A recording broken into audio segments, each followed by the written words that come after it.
This is the Stylish Wellness Podcast with me, Sarah Banks.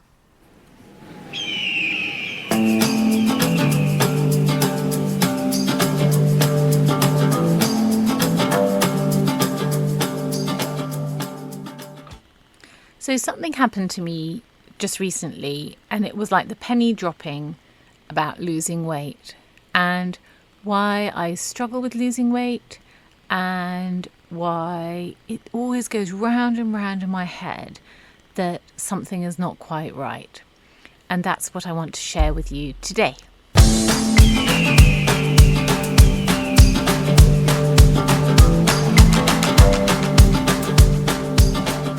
So I've been having some thoughts about losing weight because we will shortly be launching our course, which is Lose 5, Stylize, Organise. And I've been thinking about the lose 5 aspect, which is the lose 5 pounds aspect.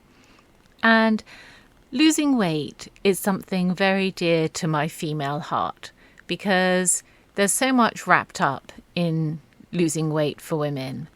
And there seem to be so many seeming barriers to us being the weight that we would like to be. And I had a thought just recently about this, and this is what I want to share with you today.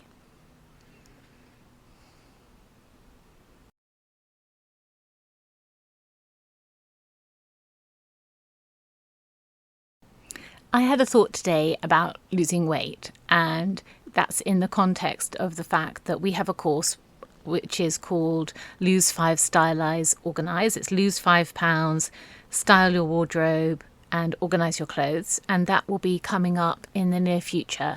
And I was thinking about the losing weight aspect of it, and all of a sudden the penny dropped about something that I had really struggled with to do with losing weight, feeling good and looking good, and that's what I want to share with you today.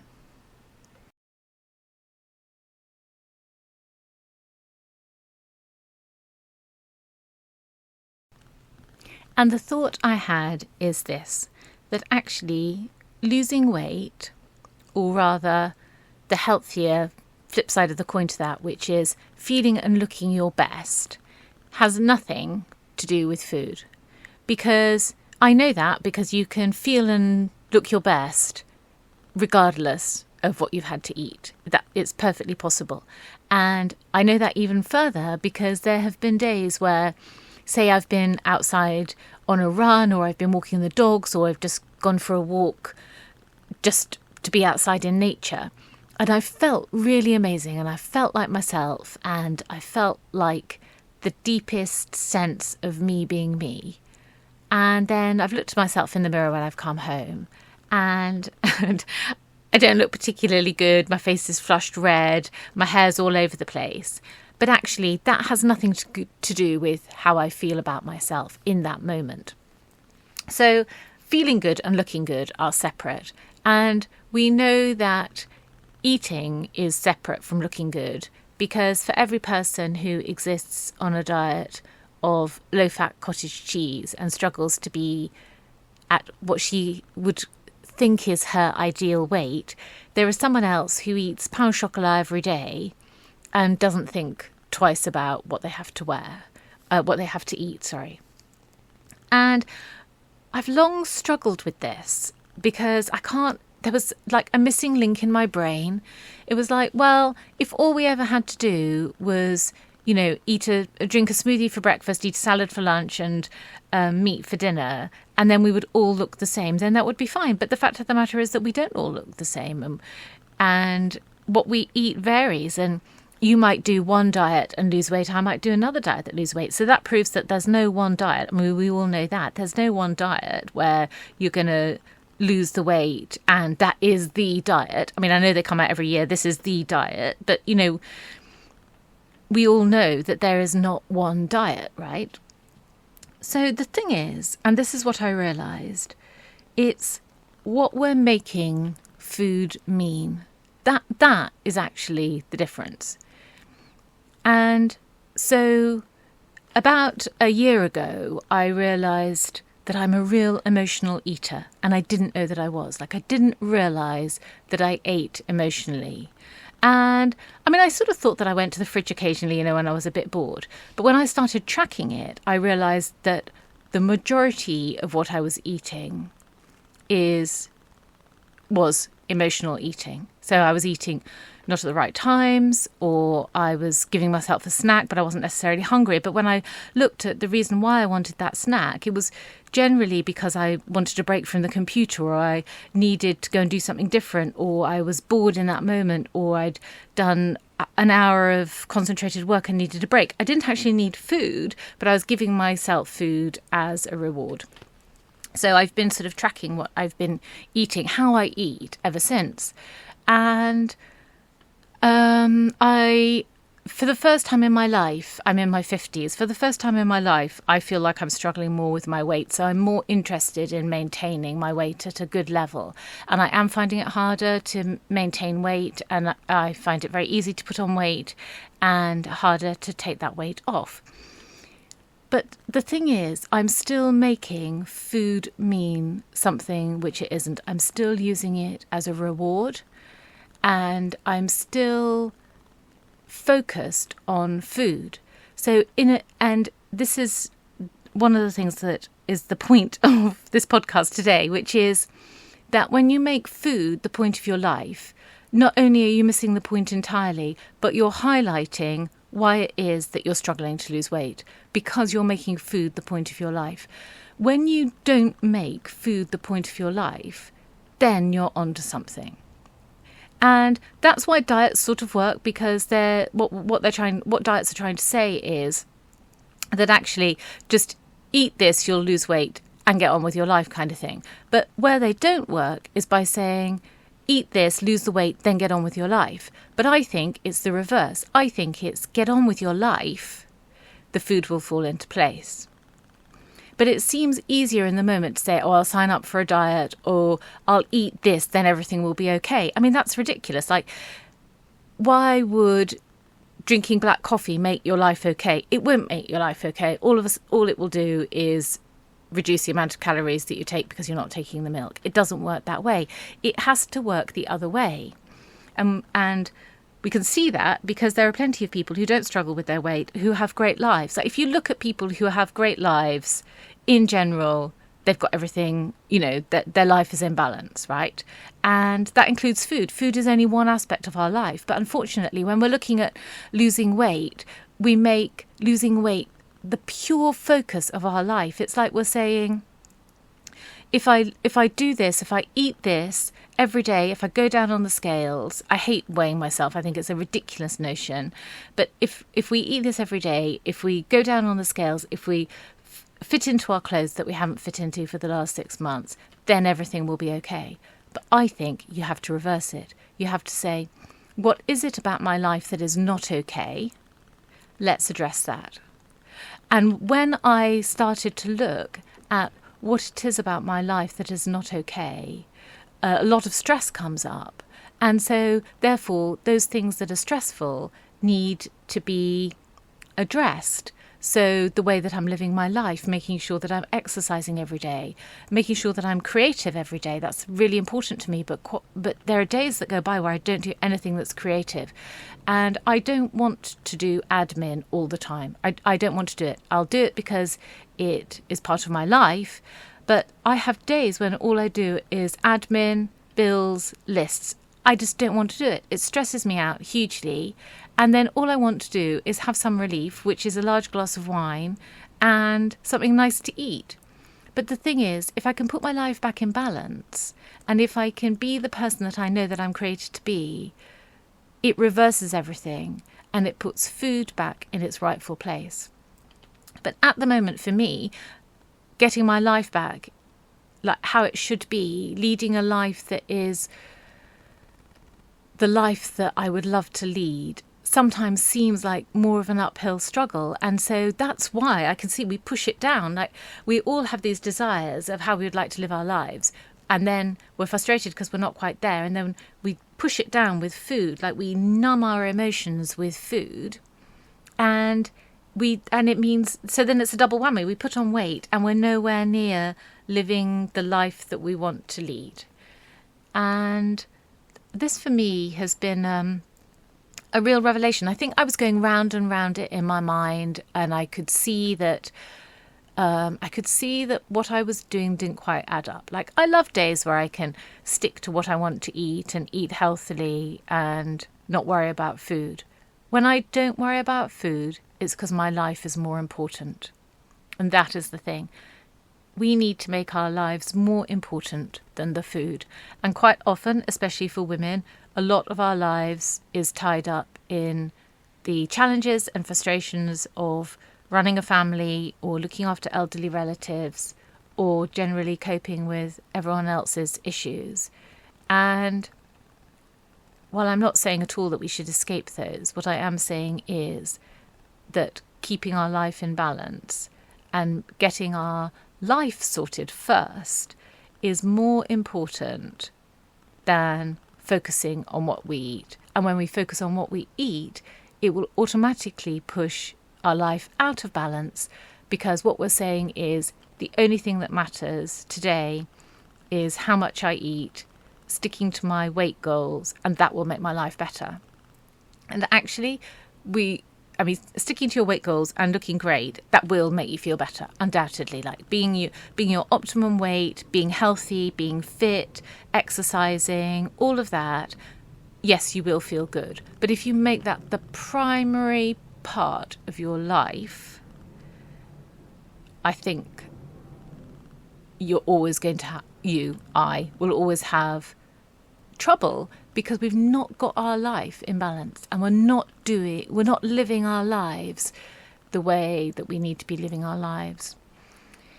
So I think I will be talking much more about this, and for the modules of the course Lose 5, Stylize, Organize, I will definitely be readdressing those so that that part of it is focused on being healthy and having an holistic view of your life that takes into account everything and is not just wound up in, did I eat too much pasta? Did I have the extra drink?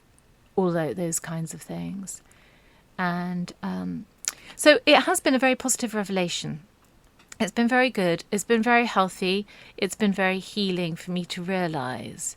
And I mean, I don't know where you are on, like, you know, your weight journey, whether you struggle with your weight, whether you don't struggle with your weight, whether it's an age struggle like me where you feel it's harder now to lose weight and to keep the same size that you were a year ago or so. But, have a think for yourself. Like, are you making food the focus of your life because it's out of balance, rather than trying to get your life back in balance and then letting food serve you? Like, food should serve you. It should fuel your day, and it should give you pleasure. There's no reason for us to eat grim meals and for it not to give us pleasure. Food is here to give us a huge amount of pleasure. But it, like that phrase goes, it's a bad master and a better servant. It should not be ruling our lives. And I feel for me, it's got out of balance. And that's because I'm not focusing on making my life the focus of my attention. I'm focused on just trying to sort out this one aspect of it and not looking at the reasons for it, if you see what I mean.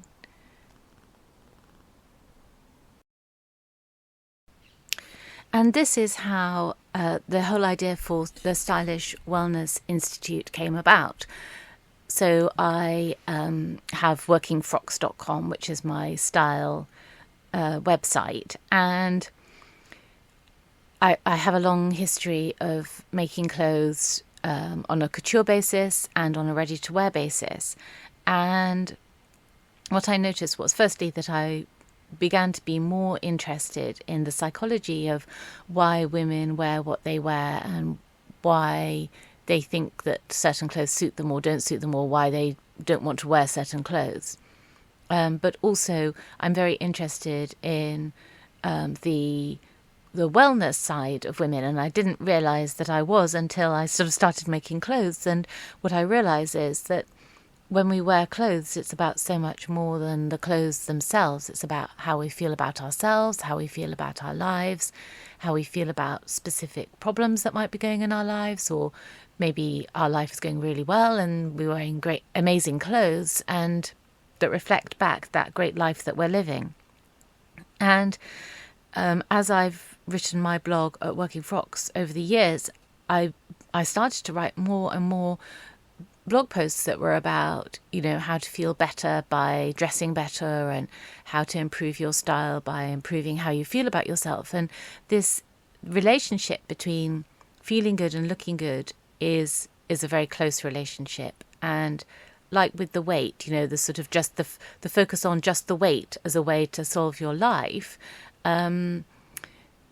just putting clothes on each day, there's a huge amount of psychological background that's going on there, because if you're not very happy with yourself, the chances are that you're not going to wear great clothes each day, and then the not wearing great clothes each day will have a small detrimental effect on how you feel about yourself, and then you end up in this sort of negative spiral.